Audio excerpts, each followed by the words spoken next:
आज 11 सितंबर है। बड़ा खास दिन है हमारे लिए, बड़ा ऐतिहासिक दिन है, क्योंकि आज ही के दिन 1893 में स्वामी विवेकानंद ने अमेरिका में जाकर भारत का परचम लहराया था।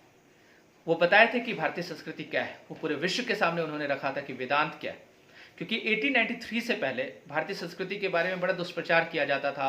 वेस्ट के बहुत सारे थिंकर ऐसे थे जो गलत बातें लिखते थे भारतीय संस्कृति के बारे में। ईसाई मिशनरी दुष्प्रचार करते थे। वो लोग कहते थे कि अरे ये लोग तो जानवर को पूजने वाला लोग हैं, जो जानवर को पूजेगा उसका मनोवृत्ति भी जानवर जैसा होगा। तो स्वामी विवेकानंद इन तमाम मिथों को तोड़े।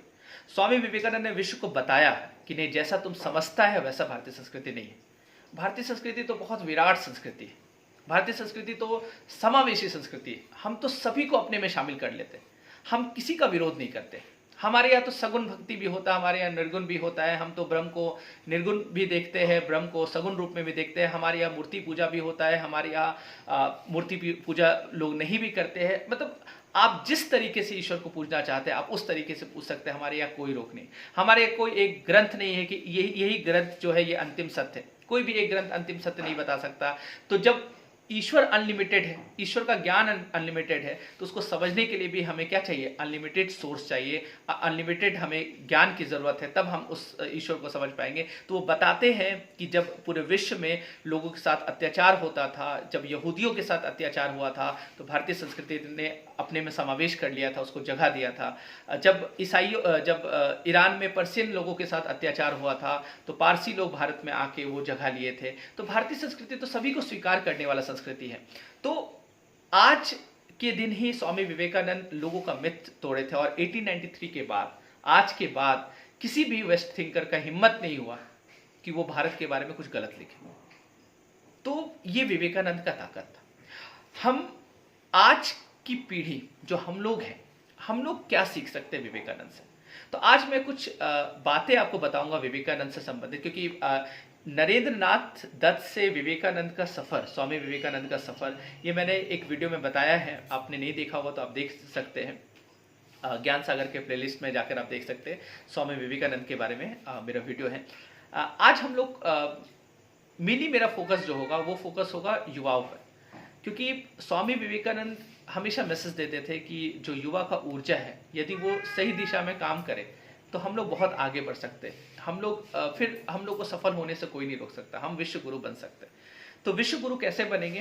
तो उनको बिलीव था कि युवा ही विश्व गुरु बना सकते हैं, क्योंकि युवा में ऊर्जा का भंडार होता है। लेकिन जरूरत है कि वो सही दिशा में लगे। अब एक युवा स्वामी विवेकानंद भी थे, जो 30 साल की उम्र में उन्होंने स्पीच दिया था और पूरे विश्व को हिला दिया था। कि अगला दिन अखबार में पूरे विवेकानंद छा गए थे। द न्यूयॉर्क हेराल्ड में लिखते हैं, उस अखबार में लिखा गया था विवेकानंद के बारे में कि ये सबसे महान वक्ता थे।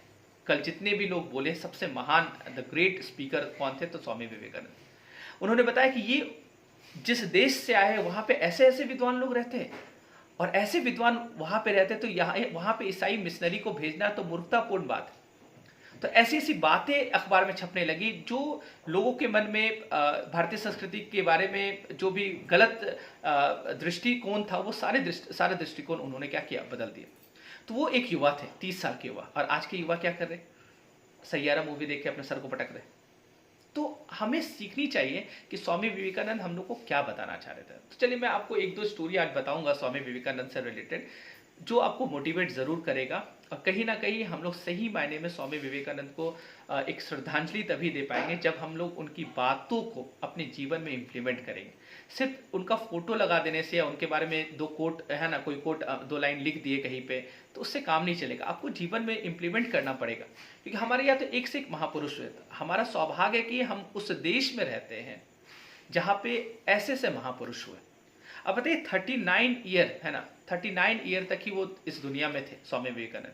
मतलब 40 साल भी उनका नहीं हुआ था जब वो इस दुनिया से चले गए। लेकिन इतने कम समय में उन्होंने इतना ज्ञान अर्जित किया कि बहुत लोग 7 जन्म में नहीं कर पाए।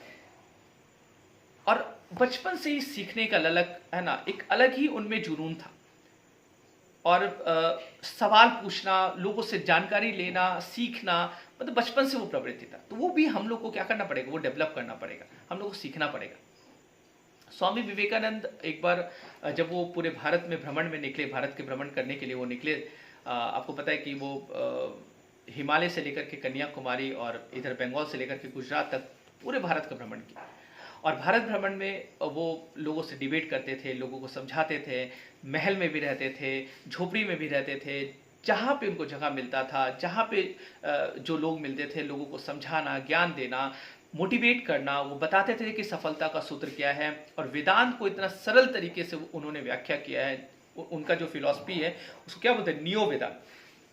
एक वेदांत जो है जो शंकराचार्य का फिलॉसफी, तो शंकराचार्य का जो फिलॉसफी वो आम लोगों के समझ से बाहर की बात है, क्योंकि बहुत कठिन फिलॉसफी वो बताया है। वेदांत बहुत जटिल है, आम लोगों के समझ मतलब बिल्कुल नहीं आएगा। तो स्वामी विवेकानंद ने उसका बड़ा सरलीकरण किया। वो बहुत ईजी तरीके से लोगों को बताए, बड़ा व्यवहारिक बात बताए कि वेदांत क्या है, और जो आम लोग हैं वो भी समझ पाए इस दर्शन को। तो और खास करके उनका ये भी फोकस था कि पूरे विश्व में वेदांत क्या है, इतना बड़ा जो ज्ञान है, ये वेदांत क्या है, ये लोगों तक पहुंचाया जाए। तो कैसे पहुंचाया जाएगा? अगर हम उसको जटिल अवस्था में पहुंचाएंगे तो लोगों को समझ नहीं आएगा, तो उसको सरल करना पड़ेगा। तो सरल तरीके से उसको लोगों को बताया गया। तो चलिए, मैं आपको ये बता रहा था कि वो उन्होंने पूरे भारत भ्रमण किया, और उस दौरान एक बार वो हिमालय पे पहाड़ के ऊपर खड़े थे, और वहां पे उन्होंने देखा कि एक व्यक्ति है जो कि हिमालय पे ऊपर तो चढ़ गया, लेकिन नीचे उतरने में डर लग रहा है उसको। तो स्वामी विवेकानंद उसके पास जाते हैं और वो कहते हैं कि तुम नीचे क्यों नहीं जा रहा? तो वो व्यक्ति वो बोला कि इतना गड्ढा है, मुझे डर लग रहा है, मैं कैसे जाऊं नीचे? मैं गिर जाऊंगा तो मुझे चोट तो नहीं लग जाए, मैं मर जाऊं तो स्वामी विवेकानंद बोले कि तुम वो नीचे जो गहरा घाटी है उसको क्यों देख रहे हो? तुम अपने पैर को देखो। तुम्हारा फोकस सिर्फ पैर पे होना चाहिए, उस घाटी पे नहीं होना चाहिए। अब देखिए, एक मैसेज दिए, बहुत बड़ा मैसेज है, बहुत बड़ा ज्ञान छिपा हुआ इस चीज में। वो व्यक्ति सिर्फ अपने पैर को देखते देखते, एक एक कदम को देखते जा रहा, देखते जा रहा, देखते जा रहा, धीरे धीरे धीरे धीरे वो फिर नीचे उतर जाता, वो सफल हो जाता है। ये जो बात है स्वामी विवेकानंद का, ये बहुत बड़ा बात है। जैसे यदि मैं आज की बात करूं, आप मान लीजिए कोई एग्जाम का तैयारी करने जाए, मान लेते आप यूपीएससी का प्रिपरेशन करने जाते हैं, तो आपने देखा कि बाप रे, इतना बड़ा सिलेबस, इतना किताब को पढ़ना है, इतना एक किताब में इतना इतना चैप्टर है, कैसे मेरे से हो पाएगा, कैसे हम कंप्लीट कर पाएंगे? स्वामी विवेकानंद रहते तो वो क्या कहते हैं? वो कहते हैं कि इतना दूर मत देखो, तुम आज का स्ट्रेटेजी बनाओ, तुम 24 घंटा का स्ट्रेटेजी बनाओ। तुम वो मत देखो कि इतना सिलेबस कैसे कंप्लीट होगा। तुम आज ठान लो कि हमको 5 चैप्टर पढ़ना है, तुम आज ठान लो कि हमको 20 पेज पढ़ना ही पढ़ना है, और उसको पढ़ लो, पूरा ऊर्जा लगा दो, झकझोर दो, और पूरा कंठस्थ कर लो उसको। और फिर कल होगा तो फिर कल का फिर तुम सोचना कि फिर हमको कल अगला 5 चैप्टर पढ़ना, और फिर देखना एक दिन ऐसा आएगा जब तुम्हारा पूरा सिलेबस खत्म हो जाएगा, तब तुम्हें सफल होने से कोई भी नहीं रोक सकता। तो हम वो क्यों देखें? अब हमें वेट को कम करना है, अब हमें वेट को कम करना है, तो अब हम सोच रहे हैं कि नहीं, अब हम वेट को 10 केजी कम कैसे करें, और फिर 10 केजी कम करने में इतना समय लगेगा, 6 महीना का लगेगा कि 1 साल का लगेगा। वो क्यों देखना? तुम एक्सरसाइज करना शुरू करो ना, आज तुम एक्सरसाइज करो। तो स्वामी विवेकानंद ये कहना चाहते हैं, स्वामी विवेकानंद कहना ये चाहते हैं कि एक दिन तुमको जीने का मिला है, ईश्वर ने तुम्हें एक दिन का ही जीवन दिया है, और उस दिन को जियो। तुम क्यों सोच रहे हैं कि हम 20 साल, 50 साल, 100 साल जिएंगे? तुम ये सोचो कि हमको एक ही दिन का जीवन मिला, इसी में हमको कुछ करना है। तो ये स्वामी विवेकानंद का मैसेज था। वो कहते थे कि जो युवा है वो अपने अंदर अगर 5 गुण को डेवलप कर लेंगे, 5 गुण को अगर वो विकास अपने अंदर कर लेंगे, तो फिर उनको सफल होने से कोई नहीं रोक सकता।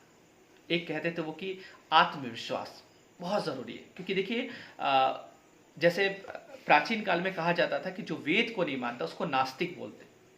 आगे चलकर बोला गया कि जो ईश्वर को नहीं मानता उसको नास्तिक बोलते। विवेकानंद ने बोला नहीं, विवेकानंद ने बोला जिसको खुद पर विश्वास नहीं वो नास्तिक है। यदि आप ईश्वर पर विश्वास करते हैं, आप मंदिर जाते हैं, आप नमाज पढ़ते हैं, आप चर्च जाते हैं, और अगर आपको खुद पे ही विश्वास नहीं है तो आप नास्तिक हैं। क्योंकि जो ईश्वर की तलाश में आप मंदिर जा रहे हैं, मस्जिद जा रहे हैं, चर्च जा रहे हैं, गुरुद्वारा जा रहे हैं, वो ईश्वर आपके अंदर है, और वही ईश्वर सामने वाला। तो आप समझिएगा स्वामी विवेकानंद का सोच कितना हाई लेवल का था। तो वो कहते थे आत्मविश्वास, इसलिए वो पहला गुण बताया कि आत्मविश्वास। तो युवाओं में आत्मविश्वास की कमी है। उन्होंने यही देखा ना भारत भ्रमण करके कि युवाओं में कहीं ना कहीं क्या है, आत्मविश्वास की कमी, क्योंकि युवा अंधविश्वास के चक्कर में फंसे हुए, इसलिए उनका बहुत ज्यादा जोर था अंधविश्वास पे, बहुत ज्यादा जोर। वो कहते थे कि अगर अंधविश्वास रहेगा तो हम कभी भी आगे नहीं बढ़ पाएंगे, हम कभी भी विश्व गुरु नहीं बन पाएंगे। और कहीं ना कहीं अंधविश्वास ही है जो कि आज भारतीय संस्कृति के बारे में वेस्ट वाले लोग गलत सलत बात लिखते हैं, ये गलत सलत बातें करते हैं। क्यों करते हैं? क्योंकि अंधविश्वास के कारण हम अंधविश्वास के जाल में फंसे हुए। तो वो कहते थे कि नहीं, आत्मविश्वास और सवाल पूछना, है ना, सवाल पूछना बहुत जरूरी है। तो उनका जो 5 गुण था, एक तो आत्मविश्वास, दूसरा वो कहते हैं कि आत्मनिर्भर, तीसरा वो कहते थे आत्म संयम, चौथा वो कहते थे आत्म त्याग, और पांचवा था आत्मज्ञान। तो ये 5 को अगर आप अपने जीवन में उतार लोगे, उसको इम्प्लीमेंट करोगे, तो फिर आपको सफल होने से कोई भी नहीं रोक सकता। तो ये स्वामी विवेकानंद का मैसेज था युवाओं। तो हम और आप स्वामी विवेकानंद को सही मायने में उनको श्रद्धांजलि तभी दे पाएंगे जब हम उनकी बताए रास्ते पे चलेंगे। और ये करना कठिन ज़रूर है, क्योंकि आराम करना किसी को भी पसंद है। वो क्यों कहते थे, स्वामी विवेकानंद क्यों कहते थे कि उठो जागो और तब तक नहीं रुको जब तक लक्ष्य की प्राप्ति नहीं कर लो। समझ सकते कितना बड़ा मंत्र उन्होंने दिया था कि उठो। उठो कहने का मतलब क्या है? उठो कहने का मतलब नहीं सुबह उठ गए 5 बजे, ऐसा नहीं। उठने का कहने का मतलब है कि आलस को त्यागो, अपना कर्म करो और जागो। जागो मतलब सिर्फ आंख खोली नहीं, अंदर से जागो। और उसके बाद तब तक नहीं रुको जब तक तुम अपने लक्ष्य को हासिल नहीं कर लो। बीच में बहुत डिस्टर्ब करने के लिए लोग आएंगे, बीच में बहुत प्रॉब्लम आएंगे, बहुत सारी समस्याएं आएगी आपके जीवन में, लेकिन सबको आपको क्या करना है? पार करते चलना, करते जा रहा, और तब तक नहीं रुकना जब तक आप अपने लक्ष्य को हासिल नहीं कर लेते। तो ये स्वामी विवेकानंद। तो इसलिए मैं कहता हूँ कि स्वामी विवेकानंद को हम लोग सही मायने में श्रद्धांजलि तब दे पाएंगे जब उनकी बातों को हम लोग अपने जीवन में इम्प्लीमेंट करेंगे। होप आप स्वामी विवेकानंद से कुछ सीख पाए हो और कोशिश करिएगा कि इसे अपने जीवन में इम्प्लीमेंट करें। तो आज के लिए इतना ही, धन्यवाद।